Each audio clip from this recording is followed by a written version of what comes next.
يا اخي الواد اللي واقف هنا ده حرفيا جاب لي صداع، مش راضي يظهر. ايوه هو ده، هو اللي واقف جنب السور ده. تعالى بس كده يا صاحبي اقول لك على حاجه. تعالى كده، ممكن بقى نخلص منك على السريع بس كده. فل قوي. بس الغريب بقى في الموضوع ان هو كان معاه صحابه ومشوا وسابوه لحظه ما هو هجم عليا في البدايه خالص يعني. ماشي. على اي حال بس احب افكرك بالاشتراك علشان ان شاء الله خلال اقصر فتره ممكنه نكون وصلنا ل 1000 مشترك على القناه. وزي ما انت اخد بالك عندي هنا في القناه كميه كبيره من المحتوى، وفي نفس الوقت مفيش اي عدد مشتركين او حتى ساعات مشاهده او اي حاجه من التفاعل على القناه. فلو انت شفت الفيديو يا ريت لو تحط لايك وتشترك معانا وتنضم للقناه علشان الفيديوهات بتاعتنا توصل للناس اكتر من كده، والقناه تنتشر على مجال اوسع من ده علشان نوصل ل 1000 مشترك على القناه ان شاء الله خلال اقصر فتره ممكنه. عند العماره دي بقى كان في ضرب نار حلويات، ما اقولكش ازاي. الناس تقتل في بعضيها وبرضه ينزلوا في نفس المكان تاني مع انه عارف ان هو هيموت. يا سبحان الله، ايه ده؟ ده مين الاحمق ده؟ خد يلا ايها الاحمق اللعين، خد يلا هقتلك برضه. هو السهيان معاهم هناك بص. طبعا الايم بقى زي الزفت، انت اخد بالك طبعا. لو عايز تعرف ليه انا مش هقول لك الحلقه دي، مش هقول لك الجهاز تقيل بقى ومش عارف ايه وكده، ارجع للحلقه اللي فاتت. يا جدع دي بقت حاجه زفت. على اي حال تمام. فين بقيه المعتيه؟ هما كانوا هنا برضو، بس وانا بس اظبط الحاجات دي. ارمي ده بس كده كويس. طبعا هنا معتيه، معتيه بالكوم يعني ما اوصفلكش ازاي. بص يا اخي ده انا لسه بتكلم، بس تقريبا ده بوت، انا مش عارف بقى اذا كان بوت او بلاير ايا يكن بقى، مش مشكله. بص ركز معايا قدام كده، شايف مين اللي على السطح ده؟ بص بص بص بص، وبيضرب كمان. عارف بقى اللي ضايقك ايه؟ اللي ضايقك انه هرب بعد كل ده وبرضه هرب. انا بقى ما بحبش كده. كان واقف هناك للناس اللي ما شافتوش يعني، كان واقف هنا كده. طب انا بقى مش عارف انتظره مره تانية، بس هو تقريبا مش هيطلع. لو كان بيفهم مش هيطلع مره تانية هو يعني. خلاص كده على الاغلب. حتى في واحد مقتول هنا اهو، ضاربينه. اوكي كده كويس جدا. هنتظر شويه برضو، ممكن حد يظهر في الفتره دي بما ان في معاتيه كتير طبعا هنا زي ما انت اخد بالك. عارف بقى في اللحظات اللي بيكون في 2 أو 3 مشتبكين مع بعض، احب انا اطلع لهم كده زي الخازوق كده مره واحده، اجي قاتل حد منهم وهو بيضرب. بتكون لحظات مفيش منها ابدا، لحظات يعني مغموره بالسعاده. طبعا الناس اللي زي كده بقى يا ريت لو تشرفونا تحت في الكومنتات. على اي حال انا قلت لك برضه هو ممكن على الاغلب مش هيظهر مره تانية، بس انا منتظر اي رد فعل من اصدقائي يا اخي. هو طالما وقع نوك يبقى معاه حد، يعني معاه حد اكيد اكيد. طب اقول لك انا همشي انا بقى. تعالى ننزل كده، بس ننزل واحده واحده كده كويس قوي. تخيل ان مع كميه العربيات والموتوسيكلات اللي بتكون مرميه في كل حته وفي كل شارع من شوارع الخريطه، وانا طالع من المكان اللي انا كنت فيه هناك ده ما لقيتش ولا حتى بيتش باجي اخدها واجي بيها على هنا. بس ده ما وقفنيش ولا خلاني امنع تصوير الحلقه، برضو كملت وخدتها جري على رجلي لحد هنا. كل ده علشان احافظ لك بس على الحلقه. فياريت لو حضرتك تخلي عندك دم بقى يا انسان وتشترك. يا جدع جاي من هناك جري لحد هنا نفسي اتقطع، خلي عندك دم بقى يا انسان واشترك بقى. يا جدع بقى اتكسف بقى. تمام. بغض النظر عن كل اللي لسه حاصل من ثواني ده، المهم ان كان فيه هنا ضرب نار برضو. فطبعا زي ما انتوا عارفين الحقيقه واضحه، لازم احضر ولازم اشوف ايه اللي بيحصل ده. فهنا برضو اعتقد ان ده كان فايت بين تيم او بين اتنين، يعني يا تيم يا 3 مقابل 2. على اي حال مش لازم نعرف التفاصيل جامد قوي كده يعني.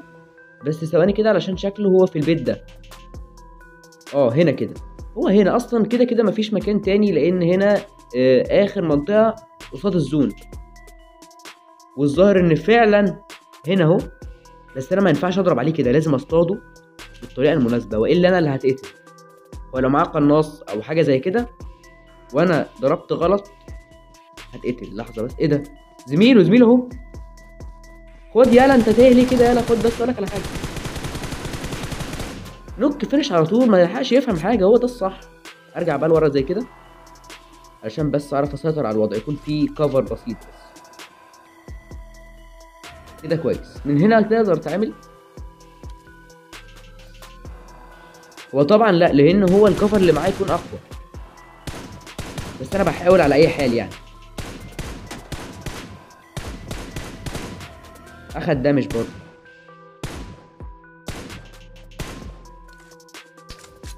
هو كده بقى مش هيظهر تاني. ايه ده؟ في صوت رصاص، دي كانت هتقتلني على فكره. هناك اهو، انا شفته هناك اهو.